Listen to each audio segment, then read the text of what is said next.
এমন শাস্তি দিতে হবে যেন মানুষ ভয় পায়, তাকাতে ভয় পায়। সোশ্যাল মিডিয়ায় এই মুহূর্তে সবচেয়ে বড় চর্চার বিষয় হয়ে দাঁড়িয়েছে সোনালী এবং শফিকের ধর্ম পরিবর্তনের খবর। আপনারা অনেকেই চেনেন সোনালী হলেন সেই জনপ্রিয় মহিলা যিনি পল্লীগ্রাম টিভিতে কাজ করা শফিকের সাথে থাকেন।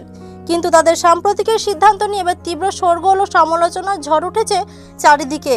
এই স্পর্শকাতর বিষয়টি নিয়ে এবার সরাসরি সংবাদ মাধ্যমের সামনে মুখ খুললেন অভিনেতা ও সাংসদ দেব। সোনালী ও শফিকের এই পদক্ষেপ করা সমালোচনা দেব স্পষ্ট ভাষায় নিজের ক্ষোভ প্রকাশ করেছেন। তিনি বলেন, সোনালী যেটা করলো সেটা কোনোভাবেই ঠিক কাজ হয়নি। ধর্ম কোনো সময়ে কোনো পরিস্থিতিতে পরিবর্তন করা উচিত নয়। দেবের মতে মানুষের নিজের বিশ্বাসের জায়গা এবং নিজের ধর্ম কখনো কোনো লোভ, চাপ বা অন্য কোনো কারণে বদলে ফেলা ঠিক নয়। প্রত্যেকেরই নিজের জন্মগত ধর্মের প্রতি শ্রদ্ধাশীল থাকা দরকার এবং সেটা বজায় রাখা উচিত। দেবের এই বিস্ফোরক মন্তব্যের পরই পুরো নেট দুনিয়ায় তোলপাড় সৃষ্টি হয়েছে।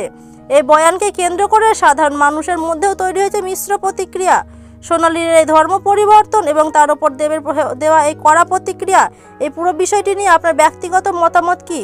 দেব যা বললেন, আপনি কি তার এই বক্তব্যের সাথে একমত? কমেন্ট বক্সে অবশ্যই আপনার মূল্যবান রায় আমাদের জানান। এই সংক্রান্ত আরও আপডেট পাওয়ার জন্য আমাদের সাথেই থাকুন। ধন্যবাদ।